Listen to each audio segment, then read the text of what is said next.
Uma pitada de nutrição a começar aqui na Hiper FM. Comigo André Silva, mas acima de tudo com a Filipa Custóias, nutricionista. Bom dia, Filipa, como é que estás? Olá, bom dia, André. Estou mega bem, pronta para acabar este episódio e começarmos a semana passada. Exatamente, vamos lá acabar a nossa conversa, porque deixámos pendente na passada semana um estudo que virou um documentário na Netflix. Mesmo. Somos o que comemos. Isso mesmo. Vamos aqui então vais aqui dar de novo uma ideia, um apanhado do que é que consiste este estudo. Já deste os pontos positivos, mas eu acho que assim como no documentário Game Changers da Netflix, que tinha tudo para correr bem e depois eles espalharam só comprido, tenho também aqui uma ideia de que poderá ser assim, porque no fundo isto acaba por ser entretenimento, não é? Exatamente, pronto. Então é assim, no episódio passado basicamente eu estive a explicar o que é que foi feito e qual é que foi, qual foi o estudo que esteve na base deste documentário. E hoje vamos falar aqui sobre as limitações que esse estudo tinha e também fazer uma ponte para aquilo que foi o documentário da Netflix. Então, de uma forma resumida, só para quem não ouviu a semana passada, eu depois convido-vos. E o episódio também está disponível no Spotify, no YouTube, nos podcasts Exatamente, a ouvir novamente. Mas basicamente o que aconteceu foram 22 pares de gêmeos estudados durante 8 semanas. E o principal objetivo deste estudo era perceber de que forma é que a nossa alimentação impactava na nossa saúde cardiovascular. Então, um gêmeo fez uma dieta vegan, outro gêmeo fez uma dieta omnívora. Em ambos os casos, houve aqui algum controle da parte alimentar. Nas primeiras 4 semanas foram fornecidos as refeições, tanto a uns como a outros, e foi feito também aconselhamento alimentar, e nas últimas 4 semanas já era, obviamente organizado por eles, mas sob a orientação. Nós percebemos que no último episódio os resultados foram que houve uma diminuição significativa do colesterol LDL no grupo vegan, e também em ambos os grupos houve também aqui uma diminuição do peso corporal. E percebemos que realmente os pontos fortes tinham aqui principalmente a ver com o facto de terem sido usados gêmeos para eliminar os fatores que poderiam influenciar aqui, como o sexo, a idade, fatores genéticos. Também houve aqui um ponto positivo, que foi realmente fornecerem refeições durante uma primeira fase, mas houveram aqui algumas limitações neste estudo. Exatamente. Que dão que pensar, e é esse o meu objetivo aqui, é pôr-nos a pensar sobre certos fatores e não olharmos só para os resultados, porque isto em ciência é muito tendencioso, ou seja, nós, se quisermos realmente ter aqui resultados mega brilhantes, nós temos, mas fecharmos os olhos, realmente há algumas limitações que esses estudos podem ter. E aqui uma das principais limitações tem a ver com o facto desta população ser uma população saudável e disto inviabilizar a generalização destes resultados a outras populações. E nós sabemos que a verdade é que existem muitas outras pessoas que talvez beneficiassem de uma melhoria da nossa saúde cardiovascular e que não são propriamente pessoas saudáveis. Depois também os resultados positivos teriam sido muito mais positivos se ou fosse não. Ou não. Porque depois existiam esses tais outras, por exemplo, as condições de saúde poderiam influenciar estes resultados e não termos resultados assim tão positivos. Mas muito possivelmente é no seguimento do que estavas a dizer. Depois, por outro lado, temos aqui também o tamanho da amostra. A amostra foram 22 pares de gêmeos, 44 pessoas. Claro, é muito pouco, é muito pouco, exatamente. Apesar de terem sido usados gêmeos monozigóticos, ou seja, os gêmeos verdadeiros, e disto realmente acabar por ser um aspecto muito positivo, o tamanho da amostra ainda assim continua a ser pouco.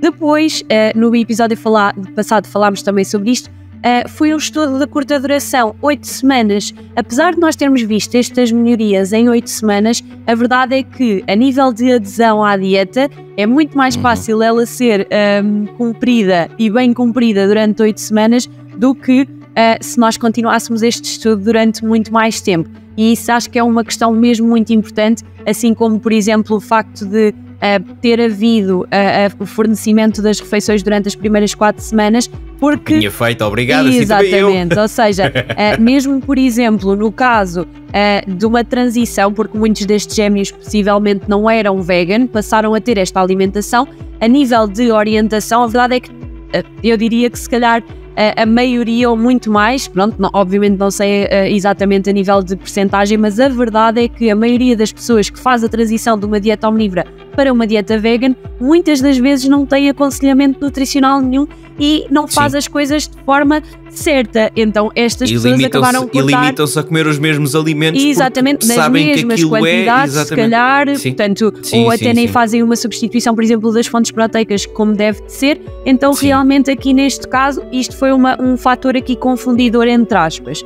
Depois também falta um período de follow-up, ou seja, falta um período de mais tempo de ver de que forma é que estas pessoas conseguiram suster estes comportamentos, de forma é que conseguiram a longo prazo continuar a ter estes comportamentos e a ter estes resultados, porque lá está, mais uma vez... Ou até a médio prazo, porque 8 semanas acaba por ser um curto prazo. Exatamente. Isto é mesmo um estudo a curto prazo. A médio prazo falaríamos, se calhar, em 1 ano, 6 meses a 1 ano. Em longo prazo falaríamos de 2, 3, 4, 5 anos, 10 anos. Sim. Pronto. Aqui também uma outra limitação foi o facto do estudo não ser isocalórico. Isto significa o quê?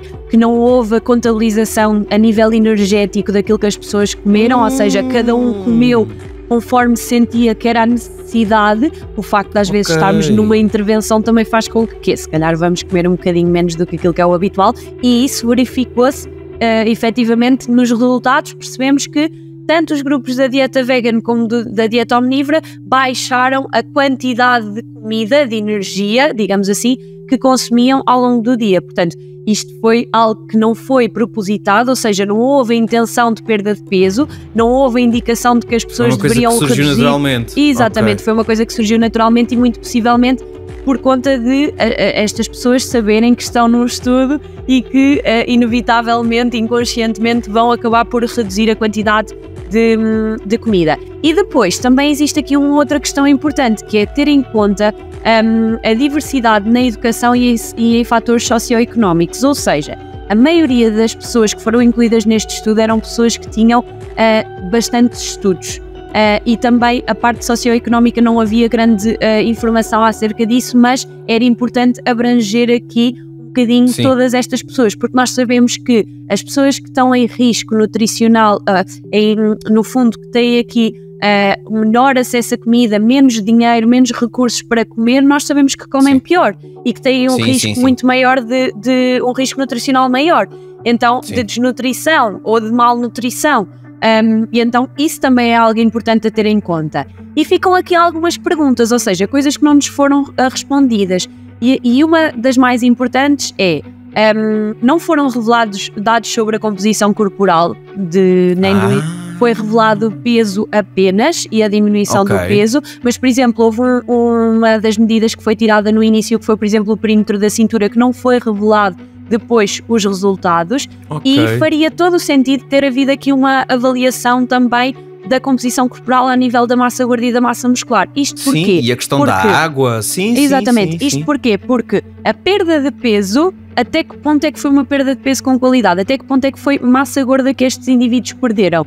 Porque o facto de terem mudado para uma dieta vegan, percebeu-se, e isso foi estudado e foi dito no estudo, que estas pessoas reduziram o aporte proteico, ou seja, neste caso, os indivíduos do grupo vegan reduziram o aporte proteico. Até que ponto é que essa redução não foi significativa para a perda de massa muscular? E esta perda de peso pode ter sido de massa muscular. Portanto, ficam aqui algumas dúvidas. E também uma outra muito importante tem a ver com a influência do exercício físico. Não houve qualquer menção a isso. Ou seja, não sabíamos se os indivíduos eram ativos, se praticavam exercício, que tipo de exercício, e vamos deduzir que nos gêmeos ou os dois praticavam ou os dois não praticavam, porque se um pratica e o outro não, o estudo aí fica logo desequilibrado. Não. Esta questão exatamente cai aqui um bocadinho por terra por conta disto. Não existe qualquer tipo de menção a isso, e isso é algo extremamente importante, quer na saúde cardiovascular, quer também aqui na saúde cardiovascular e aqui nos outros parâmetros também que foram avaliados. Portanto, estas são as perguntas que deixo e que é sempre importante refletir, ou seja, é importante nós vermos algo, mas depois fazermos algumas questões. Eu sei que aqui a parte da composição corporal foi realmente mencionada no documentário, mas no estudo não foi mencionado, e então acho que isso acaba por não fazer muito sentido. E aqui, relativamente aqui ao documentário, o que é que temos, o que é importante ressaltar daqui? Mais uma vez, era um documentário que tinha tudo para correr bem, promover aqui o consumo de fruta, hortícolas, cereais integrais, tudo aquilo que nós queremos e promovemos já, mas aquilo que acabou por acontecer foi que no primeiro episódio agarrou toda a gente e no segundo e terceiro episódio acabou por entrar aqui um bocadinho aquela agenda vegan que toda a gente conhece, de incentivar e só o vegan é que é bom e só o vegan é que é uma forma não, e uma dieta. Comer saudável, que é bom. Exatamente, e aqui também é importante nós ressalvarmos que já foram feitas outros estudos com outro tipo de intervenções alimentares, como é, por exemplo, a dieta DASH ou a dieta mediterrânica, que também tiveram valores tão positivos quanto estes ao nível da saúde cardiovascular e da melhoria da saúde cardiovascular, e não temos necessariamente que entrar por aqui por um extremismo, porque uma das coisas importantes que também há aqui a reter é que se calhar a maioria das pessoas não consegue suster uma dieta vegana a longo prazo, assim como muitas das vezes não quer. E é exatamente aí que eu quero chegar, ou seja, seria super importante percebermos ok, aumentando estes alimentos nós temos melhorias na nossa saúde, então vamos apostar nisso, em vez de vamos todos virar vegan porque só assim é que somos saudáveis. E aqui é esta parte que me deixa um bocadinho triste, porque mais uma vez era uma oportunidade muito interessante para melhorar e promover aqui uma mensagem positiva, e melhorar no fundo a alimentação das pessoas, e acaba por cair um bocadinho por terra e ir no sentido oposto. Aquilo que se quer é vamos todos virar vegan, mas depois aquilo que acontece é que as pessoas já começam a ver estes documentários com aquela ideia de mais uma vez aí vem os amiguinhos das árvores outra vez. Exatamente. Pronto, que lá está. Eu digo, eu em consulta, eu já disse isto aqui bastantes vezes, eu em consulta sou a primeira a incentivar os meus pacientes a fazerem e incluírem refeições vegetarianas na alimentação deles, por uma questão de saúde, por uma questão ambiental também, e porque acho que realmente faz todo o sentido nós termos esta variedade. E mais por uma questão económica. Hoje em dia também pesa. Sim. Portanto, eu acho que, mais uma vez, é importante nós estarmos alerta para isto. Nem tanto ao mar, nem tanto à terra, vamos mudar comportamentos, mas vamos mudar comportamentos de forma sustentável e que os consigamos manter ao longo do tempo, e isso é o mais importante. Mas olha, acima de tudo, o título deste comentário faz sentido, nós somos o que comemos, essa é a verdade. Episódio depois disponível em podcast, nos podcasts Hiper FM, no Spotify, no YouTube. A Filipa volta para a semana para uma pitada de nutrição. Um beijinho, Filipa. Adeus, André, até para a semana.